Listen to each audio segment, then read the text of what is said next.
बहुत समय पहले महात्मा बुद्ध अपने शिष्यों के साथ एक छोटे से गांव में पहुंचे। गांव के लोग बुद्ध की महान शिक्षाओं और शांत स्वभाव के बारे में जानते थे, इसलिए वे उनसे मिलने के लिए एकत्र हो गए। बुद्ध हमेशा अपने शिष्यों के साथ यात्रा करते थे ताकि वे भी उनके ज्ञान और अनुभव से लाभ उठा सकें। गांव का एक किसान जो अपनी परेशानियों से बेहद थका हुआ था, बुद्ध के पास आया। उसके चेहरे पर चिंता और थकान साफ दिखाई दे रही थी। उसकी आंखों में सवाल और दुख की गहरी छाया थी। किसान ने विनम्रता से बुद्ध से पूछा, महात्मा बुद्ध, मैंने सुना है कि आप जीवन के हर पहलू को समझते हैं और आपको सच्चा ज्ञान प्राप्त है। मैं भी अपने जीवन में सुख शांति चाहता हूं, परंतु मेरी समस्याओं का अंत नहीं हो रहा।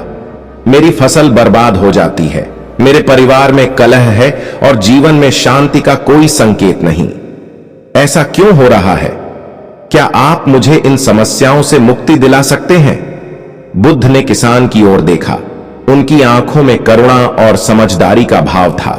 वे जानते थे कि किसान जिस प्रकार से परेशान है, वह सिर्फ उसी की नहीं, बल्कि संसार के हर इंसान की समस्या है।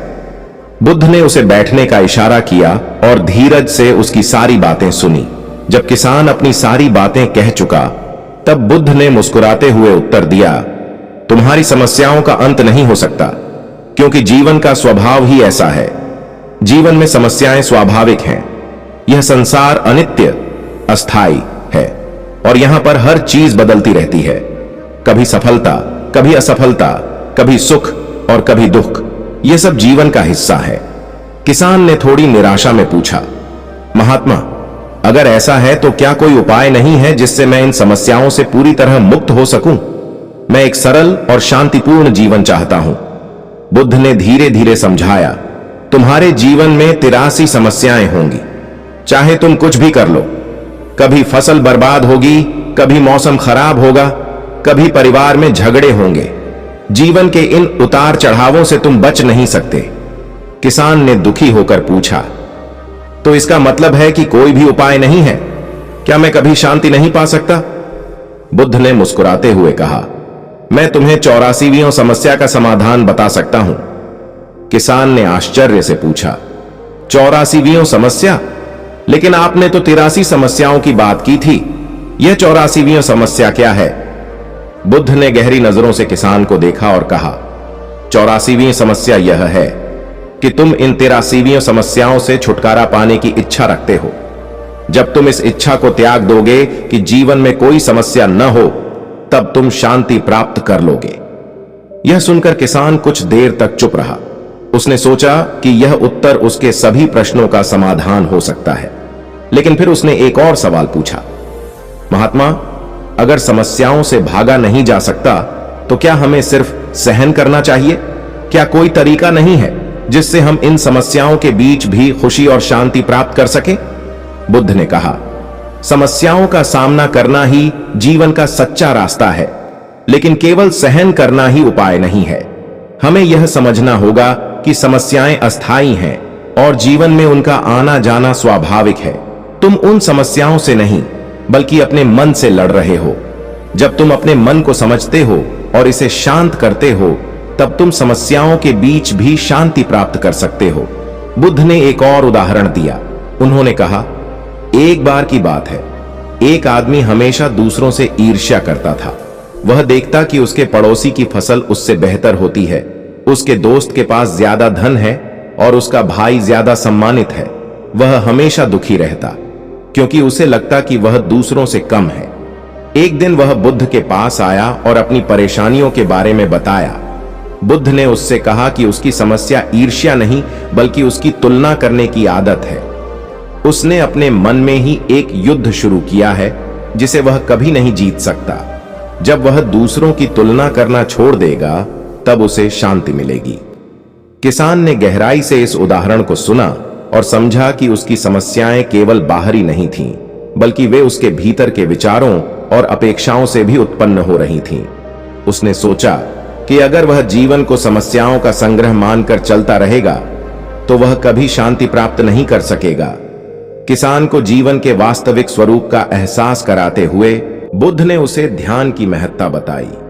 ध्यान के माध्यम से तुम अपने मन की गहराइयों में जाकर उसे शांत कर सकते हो। बुद्ध ने समझाया, समस्याओं को समाप्त करना संभव नहीं, लेकिन मन को शांत करके तुम उन्हें स्वीकार कर सकते हो और उनके प्रभाव से मुक्त हो सकते हो। उन्होंने कहा, सम्यक दृष्टि को अपनाओ। इसका अर्थ है कि जीवन को सही ढंग से देखो, न कि अपनी इच्छाओं और अपेक्षाओं के आधार पर। जब तुम जीवन को उसकी वास्तविकता में देखते हो तो तुम समझ जाते हो कि समस्याएं जीवन का स्वाभाविक हिस्सा है, और यह समझ तुम्हें मानसिक शांति देती है।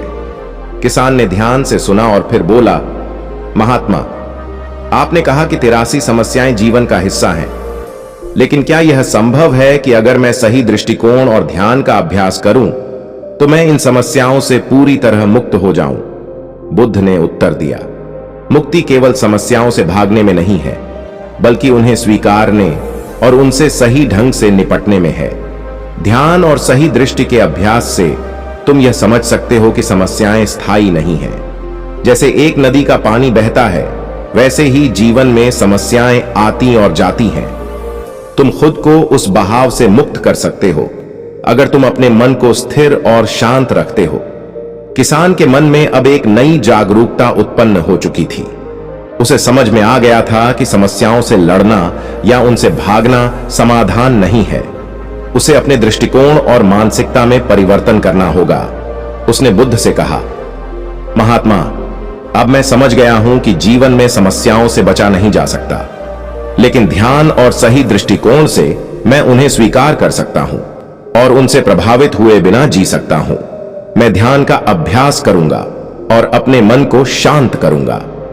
बुद्ध ने किसान की जागरूकता की सराहना की और कहा, याद रखो, समस्याएं जीवन का हिस्सा हैं, लेकिन उनसे पीड़ित रहना तुम्हारे दृष्टिकोण पर निर्भर करता है।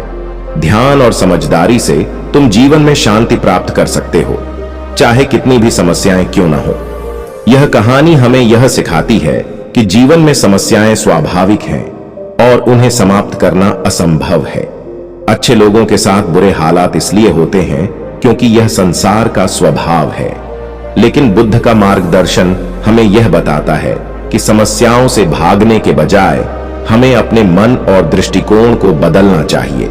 ध्यान और सम्यक दृष्टि के माध्यम से हम जीवन में शांति प्राप्त कर सकते हैं, चाहे कितनी भी चुनौतियां सामने हों। समस्याएं जीवन का स्वाभाविक हिस्सा हैं और उनसे भागने के बजाय उनका सामना करना और उन्हें स्वीकार करना ही सच्ची मुक्ति का मार्ग है। बुद्ध की शिक्षाएं हमें यह सिखाती हैं कि सही मानसिकता और ध्यान के अभ्यास से हम किसी भी परिस्थिति में स्थिरता और शांति पा सकते हैं। तो दोस्तों, उम्मीद करता हूं कि आपने इस कहानी से बहुत कुछ सीखा होगा।